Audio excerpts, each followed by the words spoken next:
नमस्कार दोस्तों, Manu creative garden में आपका स्वागत है। तो आज इस वीडियो में मैं आपको पौधों के लिए एक बेहतरीन खाद बनाना बताऊंगी, बिल्कुल फ्री में। यानी किचन वेस्ट से हम अपने पौधों के लिए काला सोना किस तरह से तैयार कर सकते हैं। आज इस वीडियो में बहुत ही आसान तरीके से मैं आपको बताऊंगी। बिना बदबू के ही आपके गार्डन में ये खाद तैयार होती रहेगी, आपको पता भी नहीं चलेगा। देखिए दोस्तों, किचन वेस्ट में सबसे ज़्यादा न्यूट्रिशन और माइक्रो न्यूट्रिएंट्स पाए जाते हैं जो आपके प्लांट्स के लिए बहुत ही ज़्यादा हेल्पफुल हैं। कंपोस्टिंग के लिए जो बेसिक चीज़ों की ज़रूरत होती है वो मैं आपको बताऊंगी। उससे पहले मैं आपको रिजल्ट दिखा देती हूँ कि मैंने जो किचन वेस्ट से कंपोस्ट बनाई थी, एक काला सोना बनाया था, तो ये किस तरह से मेरा तैयार हुआ है। देखिए, अभी इसको थोड़ा सा धूप लगाकर छानना बाकी है। कितना अच्छा ये मेरा खाद बनकर तैयार हुआ है। दोस्तों, सबसे ज़्यादा रिच पावरफुल ये खाद होता है हमारे पौधों के लिए अगर हम ऑर्गेनिक खेती करते हैं। अपने गार्डन में हम केमिकल का बिल्कुल भी यूज़ नहीं करते हैं। तो ये वीडियो आपके लिए बहुत ही काम की होने वाली है।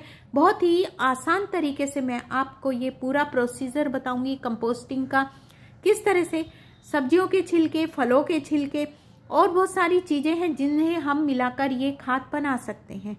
तो देखिए कितनी अच्छी ये मेरी खाद बनकर तैयार हुई है। और इस तरह की काफ़ी सारी वीडियो मैंने पहले भी आपके साथ शेयर की है।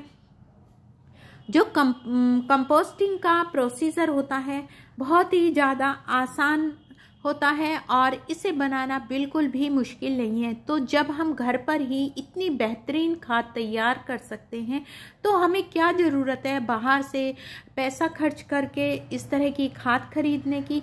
इससे हमारे पौधे बहुत हेल्दी ग्रोथ करते हैं। जो भी उन पर फ्रूट्स, वेजिटेबल्स, फल फूल आते हैं उनका साइज़ बड़ा होता है और बहुत ही अच्छी उनकी ग्रोथ होती है। तो आप इस तरह की खाद बनाकर अपने गार्डन में यूज़ कीजिए। एक भी पैसा इसमें खर्च नहीं होता है, बिल्कुल जीरो बजट में हम इस खाद को बना सकते हैं। और बनाने का तरीका देखकर आप इस खाद को ज़रूर बनाएंगे। देखिए, हमारे किचन में से डेली सब्जियों के छिलके, फलों के छिलके काफ़ी सारे निकलते हैं और उन्हें हम कचरे में फेंक देते हैं।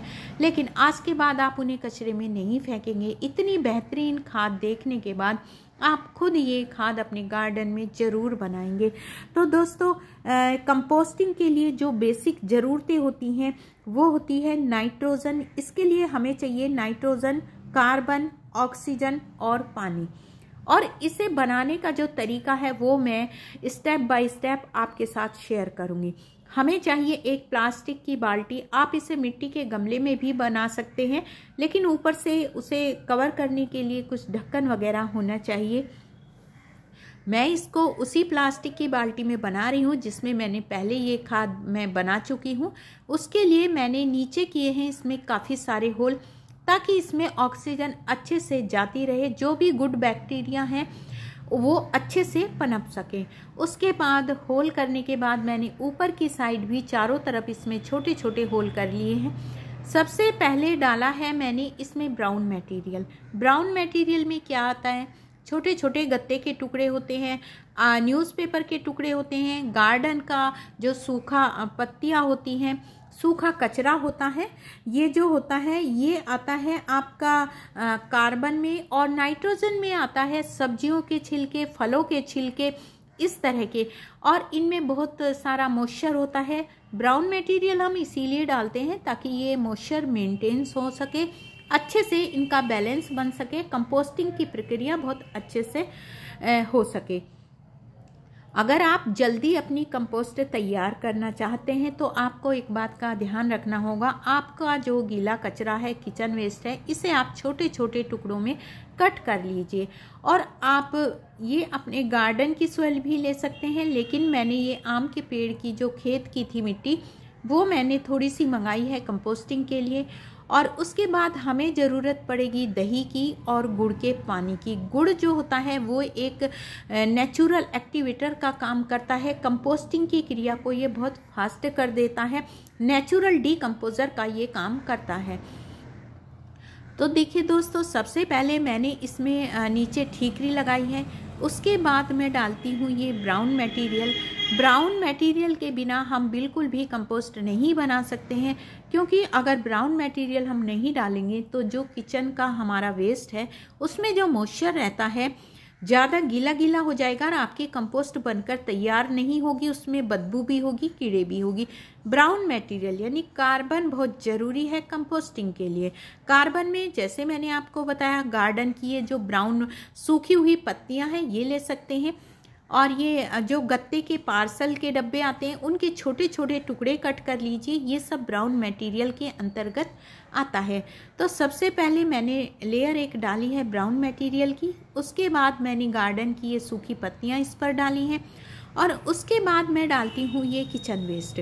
किचन वेस्ट यानी नाइट्रोजन का स्रोत, जितनी भी हरी पत्तियां हैं, फलों के छिलके हैं, सब्जियों के छिलके हैं, जितना भी आपका ग्रीन मटेरियल है, इन सब में नाइट्रोजन की मात्रा भरपूर होती है, जो कि हमारे पौधों की ग्रोथ के लिए बहुत अच्छी होती है।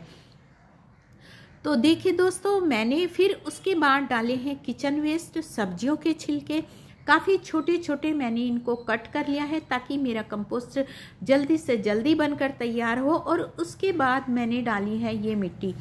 मिट्टी का रोल भी इसमें बहुत ज़्यादा ज़रूरी होता है, क्योंकि मिट्टी में कुछ नेचुरल माइक्रो ऑर्गेनिज्म पाए जाते हैं जो कंपोस्टिंग की प्रक्रिया को बहुत फास्ट कर देते हैं। और उसके बाद मैंने जो मेरी ये कंपोस्ट तैयार हो गई थी, एक मुट्ठी मैंने इसके ऊपर डाल दी है कंपोस्ट। और उसके बाद मैंने इसमें दही डाली है। दही से इसमें गुड बैक्टीरिया की संख्या बढ़ेगी और ये हमारी कंपोस्टिंग की जो प्रक्रिया है ये फास्ट हो जाएगी। ये मेरे पास 3-4 दिन से मैंने ये खट्टा दही इकट्ठा कर रखा था। और उसके बाद मैंने डाला है ये गुड़ का पानी। आप गुड़ को इसमें काट कर भी डाल सकते हैं, लेकिन मैंने इसका घोल बना लिया था, थोड़ा सा मैंने इसमें डाला है गुड़ का पानी। तो ये हमारी एक लेयर कंप्लीट हो चुकी है। उसके बाद फिर से हम वही प्रक्रिया दोहराएंगे। ब्राउन मटेरियल यानी गत्ते के टुकड़े, सूखा वेस्ट गार्डन का, इस पर डालेंगे। और इसके बाद मैंने सूखी पत्तियां डाली है। इससे होता क्या है, जो हमारा किचन वेस्ट होता है उससे जो भी लिक्विड निकलता है, ये जो ब्राउन मटेरियल होता है उसे अपने अंदर सोख लेता है। इस तरह से जो कंपोस्टिंग का प्रोसीजर है वो बहुत ही अच्छे से होता रहता है, और हमारा जो कंपोस्ट होता है उसमें बदबू बिल्कुल भी नहीं होती है, अगर आप बैलेंस बनाकर इस तरह से लेयर लगाते जाएंगे। तो पहले मैंने ब्राउन मटेरियल डाला, उसके बाद किचन वेस्ट डाला, उसके बाद फिर मैंने इसमें ये सब्जियों का जो छिलके टुकड़े हैं ये डाला, ग्रीन मटेरियल। और उसके बाद फिर वही मैंने थोड़ी सी इसमें मैंने सोयल डाली। सोयल डालने के बाद फिर मैंने एक मुट्ठी जो कंपोस्ट थी तैयार वो डाली, क्योंकि जो कंपोस्ट हमारी तैयार होती है उसमें काफ़ी सारे अच्छे गुड बैक्टीरिया होते हैं, जिनकी संख्या इसमें डालने से कंपोस्टिंग की प्रक्रिया बहुत ज़्यादा तेज हो जाती है। और दोस्तों, ये जो हम इसमें गुड़ और मट्ठा डालते हैं, जो गुड बैक्टीरिया हैं इन्हें हमें भोजन देना पड़ता है ताकि इनकी संख्या करोड़ों में हो जाए, और काफ़ी सारी संख्या जब इनकी होगी तो बहुत जल्दी हमारा ये कंपोस्ट बनकर तैयार होगा। तो देखिए दोस्तों, उसके बाद मैंने ये कंपोस्ट डाली है। कंपोस्ट के बाद मैंने थोड़ी सी फिर दही का इसमें छिड़काव किया है। उसके बाद फिर मैंने गुड़ का छिड़काव किया है, गुड़ के पानी का। और फिर तीसरी बार फिर मैं इस पर एक लेयर और बिछा दूंगी। इसी तरह से करते हुए मैंने पूरी बाल्टी को भर लिया है, क्योंकि मैंने काफ़ी सारा किचन वेस्ट अपना ये इकट्ठा करके रख रखा था। तो इस तरह से मैंने इसे भर के कंप्लीट कर लिया है। मैंने इसके चारों तरफ छोटे छोटे होल भी कर दिए हैं ऑक्सीजन के लिए। देखिए दोस्तों, ऑक्सीजन बहुत ज़रूरी है, क्योंकि जितने भी इसमें बैक्टीरिया बनेंगे उन्हें सांस लेने के लिए, जीवित रहने के लिए ऑक्सीजन बहुत ज़रूरी है। तो हमारी कंपोस्टिंग के लिए इसमें नाइट्रोजन हो गया, कार्बन हो गया, ऑक्सीजन भी इनको मिलती रहेगी। उसके बाद पानी, तो पानी इसमें डालने की ज़रूरत नहीं है, क्योंकि जितना भी हमने किचन वेस्ट डाला है वो इतना लिक्विड छोड़ता है कि इसमें जो कंपोस्ट होता है वो बैलेंस हो जाता है लिक्विड। तो हमारा जो खाद बनता है वो बहुत ही अच्छा बनकर तैयार हो जाता है। इसमें एक्स्ट्रा पानी डालने की ज़रूरत नहीं है। मैं तो एक्स्ट्रा पानी इसमें नहीं डालती हूँ। इसमें दोस्तों एक बात का और ध्यान रखना है, इसे ढककर किसी छायादार वाली जगह पर रखना है। और इसके नीचे मैंने ये थर्माकोल की छोटी पेटी जो है वो रख दी है, ताकि जो भी इसमें लिक्विड निकले उसमें मैं 5 गुना पानी मिलाकर अपने प्लांट्स में दे सकूं। काफ़ी सारा उसमें भी बहुत ही ज़्यादा पावरफुल ये लिक्विड फर्टिलाइज़र होता है जो इसके अंदर से निकलता है। लेकिन अगर आप इसमें पानी नहीं डालेंगे तो बहुत ही कम लिक्विड निकलेगा, क्योंकि जो सब्जियों के छिलके हैं उसमें ही काफ़ी सारा पानी निकल जाता है और जो ब्राउन मटेरियल डाला है वो अपने अंदर पानी को सोख कर लेता है। तो देखिए, और हफ्ते में एक बार इसे ज़रूर चलाना है, ताकि जो इसमें बैक्टीरिया है उनको ऑक्सीजन मिल सके, अच्छे से हमारी कंपोस्ट तैयार हो सके।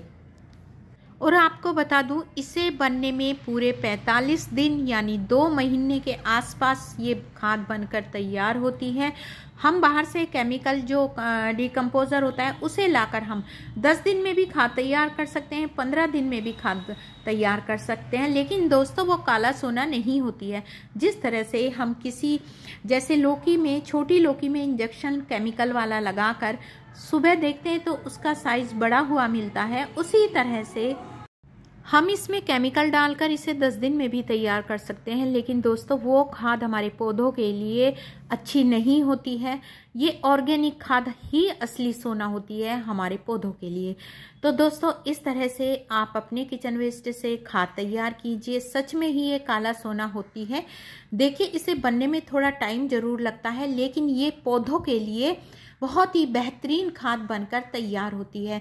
तो आप हफ्ते में एक बार इसे चलाइए और ये पूरे 45 दिन यानी 2 महीने के करीब आपकी खाद तैयार हो जाएगी। आप इसे थोड़ा सा सुखाकर, छानकर अपने पौधों में दे सकते हैं। तो दोस्तों, अगर वीडियो अच्छी लगी, वीडियो को लाइक करें, शेयर करें, और जो दोस्त पहली बार मेरे चैनल पर आए हैं प्लीज़ मेरे चैनल को भी सब्सक्राइब करें। Thanks for watching. Happy gardening. खुश रहिए, इसी तरह से ऑर्गेनिक गार्डनिंग करते रहिए।